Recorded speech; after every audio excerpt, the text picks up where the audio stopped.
Guys, look what I just found in the pantry. Water.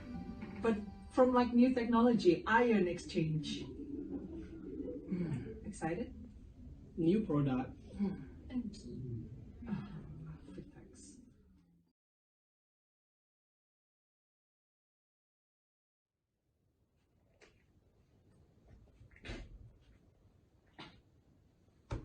You don't know what is ion exchange is?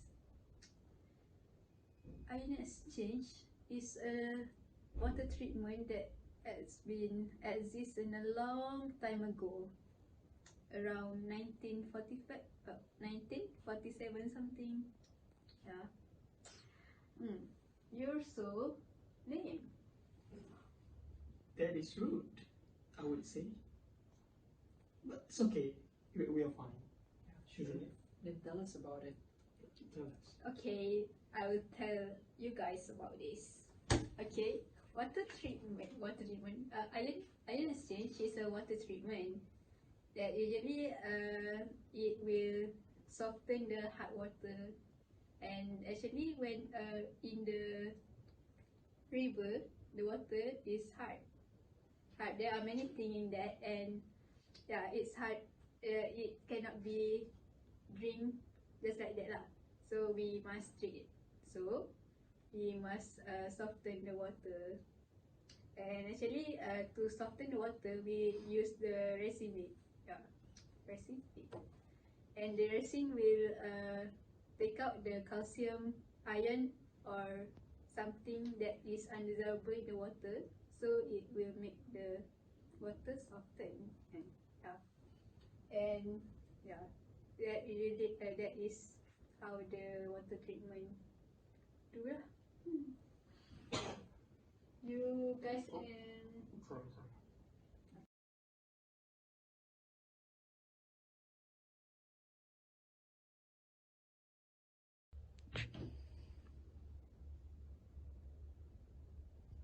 Ion exchange. I thought it was new, but it's not new. I think it's from 1947. Anyway, so it has come a long way until it reaches us now. So might as well talk about the advantages, right? Yeah. So based on the whiteboard, you can see about 4 advantages, and those are just to name a few. First of all, it removes dissolved inorganic ions effectively. What are inorganic ions? They're like magnesium, calcium, nitrate, the ones that are not involved with carbon. And other than that, it can actually help us to regenerate the resin. Resin, I think my friend already mentioned what is resin. It's one of the material used to filter the ions, and it can regenerate. I mean, why is it inexpensive? It's because it can be regenerated with sodium chloride, meaning to say, for you to keep on doing ion exchange, it's not expensive because you only need salt. Pretty logic, right? And lastly, it helps us to soften the water because hard water are full with minerals, and with full of mineral, you can actually damage your equipment, and you don't want that. Plus, soft water actually helps you to do further processing. Therefore, ion exchange is a really neat process.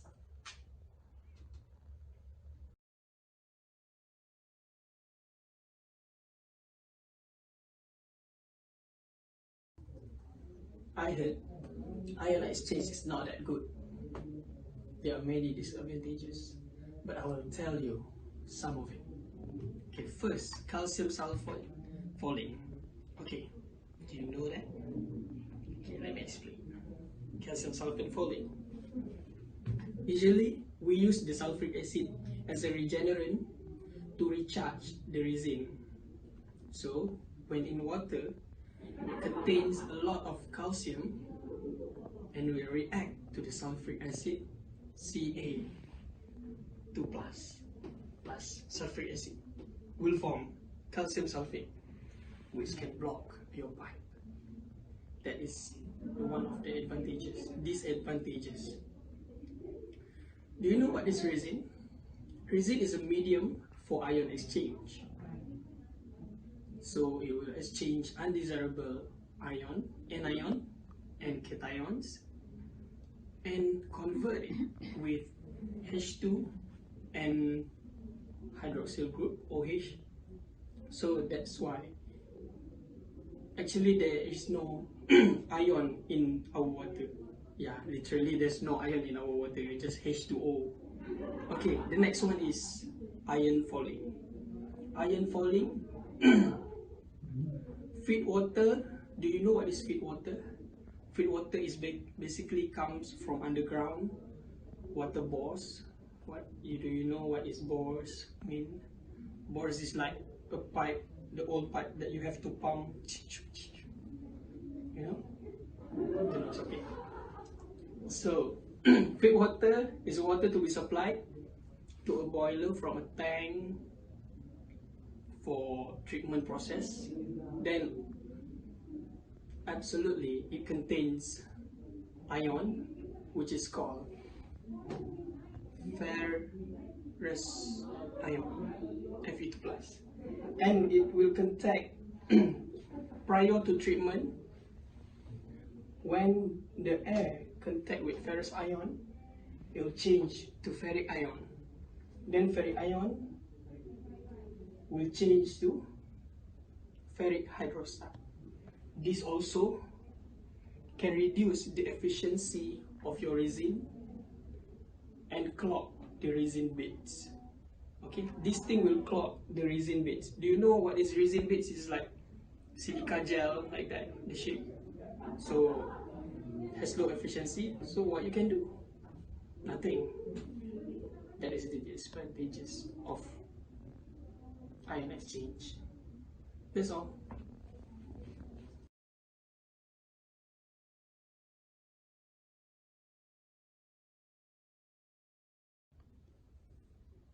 Alright, I'm going to talk about how ion exchange is used in industry.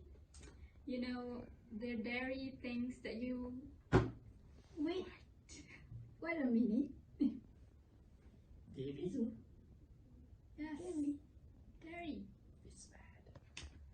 It's okay, just continue. No, it's good. It's very useful for dairy industry. You know, because to make UHT milk, you need to use high temperature. If you use hot water, which is before it is treated with ion exchange, it can deposit in the store when you store the UHT milk. Therefore, if you treat the milk before you do the UHT thing, it can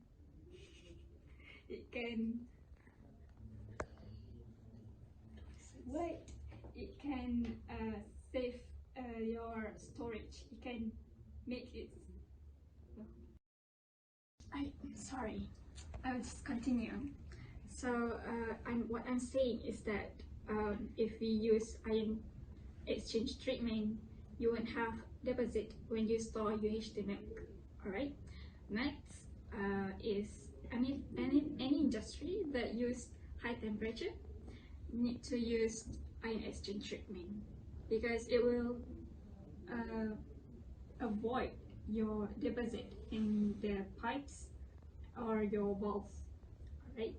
Then industry need to know that if you use ion exchange treatment, it can makes your cleaning more effective.